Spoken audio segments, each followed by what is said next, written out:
Would you agree that Canada is a sovereign state and should not be even jokingly referred to as the 51st state? Thank you. Canada is a sovereign state, yes. How the president and the relationship between the former prime minister in Canada, the characteristics and nature of that relationship, I don't know. I am hopeful that casual threats about throwing Canada out of Five Eyes, not respecting our border treaty, and there potentially being annexed as a 51st state will stop, and that a positive, respectful conversation about our close integration will continue.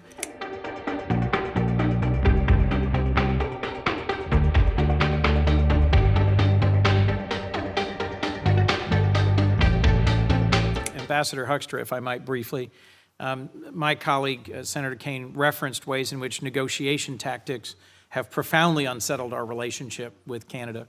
Would you agree that Canada is a sovereign state and should not be even jokingly referred to as the 51st state?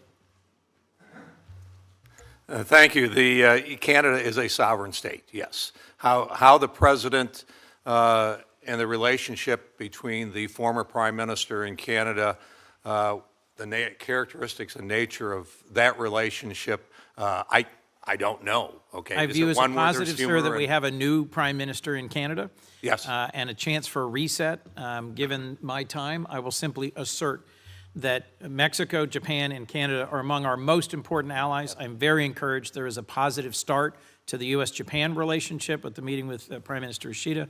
But I am hopeful that casual threats about throwing Canada out of Five Eyes, not respecting our border treaty, and there potentially being annexed as a 51st state will stop, and that a positive, respectful conversation about our close integration will continue. I look forward to working with you on pressing the Canadians to increase their defense investment, right, and pressing the Canadians to meet some of our trading objectives, but also I will continue to press for a reduction in some of the rhetoric that I think has destabilized our relationship. I'll also recognize that the amount of fentanyl coming into the United States from Canada is minuscule relative to the very real challenge at our southern border, and I hope we can find a way to move forward in the U.S.-Canada relationship, the U.S.-Japan relationship, and the U.S.-Mexico relationship with the leadership of all three of you. Thank you. Thank you. Senator Hagerty. Chairman Risch, thank you very much for indulging my complicated schedule today. We have a contentious markup in You're banking not the and only running, one, as you can see. so I appreciate that. And to say this is a wonderful honor for me to get the opportunity to introduce some good friends to this committee. I'm sorry not to be here at the outset to do that, but I'd like to say it was the honor of a lifetime for me to serve as U.S. Ambassador for the greatest nation in the world when I served as U.S. Ambassador to Japan. So I'm speaking from experience as I make some comments. First, I'd like to start with my good friend George Glassmary. It's good to see you here as well. George has all the qualities necessary to excel in a very strategically important post Japan. George is a lifelong businessman with more than 30 years of experience closing deals and creating value. We need someone like Ambassador Glass at Mission Japan. George is an accomplished businessman who is well positioned to capitalize on what I see as is an enormous opportunity to further strengthen U.S.-Japanese economic and strategic ties.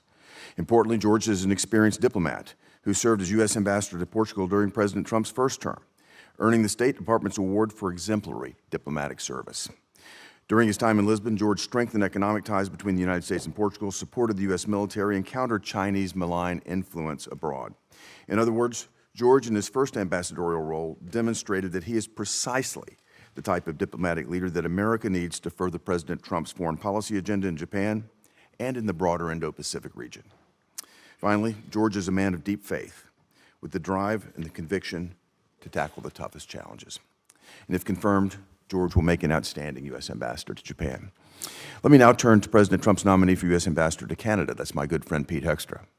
Among Pete's many accomplishments and qualifications are his 18 years in the U.S. House of Representatives, where he represented his district in Michigan, and he served as a pivotal leader on the Hill. As chairman of the House Intelligence Committee, for example, Pete was a key in driving bipartisan laws to overhaul and improve the effectiveness of our intelligence community after 9/11. Pete is also an experienced diplomat who served with distinction as U.S. Ambassador to the Netherlands during President Trump's first term. He knows how to foster cooperation and advance shared goals with our partners while protecting U.S. interests, which are skills absolutely essential for success in Canada. With his distinguished foreign policy background and his passion for public service, Pete is the right man to represent the United States of America and Canada during this critical and important moment. And while I'm up here, I'd just like to say a quick word about Ambassador Ronald Johnson. While I don't know Ambassador Johnson as well as I know the others here today, I've had the benefit of getting to know him.